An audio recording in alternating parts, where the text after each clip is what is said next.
This is a short presentation on finding a community partner, and it's meant to help you get started on the service component of the class.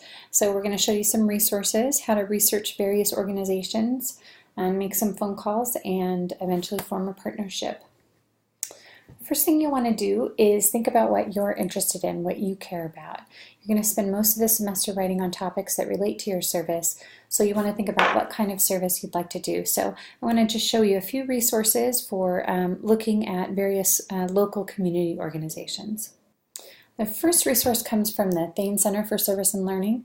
This is the organization at Salt Lake Community College that works with students to form partnerships with community organizations and work on service projects. So this is their homepage on the school's website, and we're going to click on Community Partner Database. This is a long list of organizations that have been not only trained to work with students at Salt Lake Community College, but have specific projects for students to work on. So you can type in the name of the organization, or you can type in an issue you're interested in. So I just typed in healthcare, and you can see these are a number of organizations that address issues related to healthcare. And if you click on the links, you'll get further information about the organization, and most importantly, a link to that organization's website. So I encourage you to go to the websites of some of these organizations you're interested in, look up their mission statements, look up specific projects that they're working on, and learn a little bit more about what these organizations do to get a sense of whether or not it's going to be a good fit for you.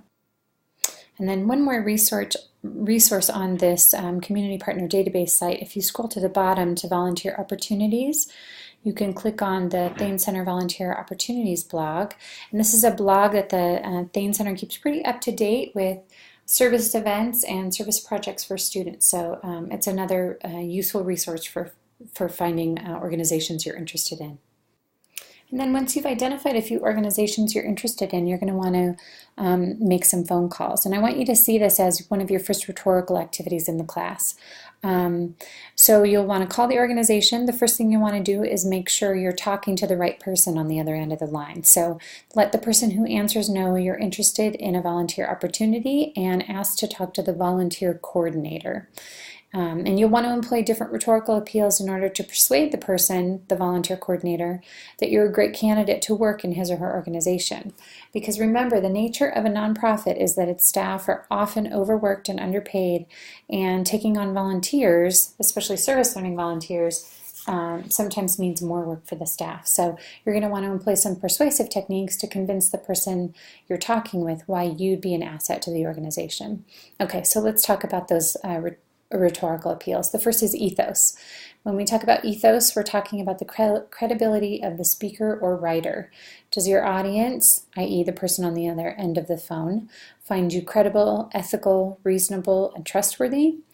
To establish credibility and appeal to ethos, you might share what you know so far about the organization, what you know about its projects, reference its website, show that you've done a little work, a little research on the organization. You might mention specific experience or special skills you have that would qualify you to work with the organization.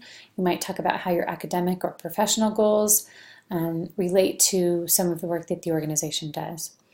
Next, consider appeals to pathos. We're talking about the values, beliefs, emotions, etc. of your audience. So you want to consider what things your audience cares about, values, believes. Identify what might be important to someone who works for the organization. You might ask more about the organization and what it does and the issues it addresses. You might share what you think about those issues and why they're important to you personally. Try to be explicit about how you specifically might benefit the organization. What should be central to your conversation is an appeal to logos. You'll want to think about ways to make it clear why you're calling and convey a logical, clear message. So say you're a service learning student, where you go to school, what class you're in. Say you're exploring volunteer opportunities, inquire if there are opportunities available, and say you'd like to know more about what you might do at the organization. Be sure to make it clear that you'd like to start immediately and you need to volunteer on a weekly basis if that's possible, and ask what volunteer hours are available, and make sure you say when you're available too, so it's a mutual agreement. agreement. And if you feel like the partnership is a good fit, you should arrange to meet in person. When you do meet, you'll want to print out and bring the partnership agreement form in the Community Partner Documents folder. That document will help you and your community partners set up clear expectations about your service, so be sure to have that conversation together.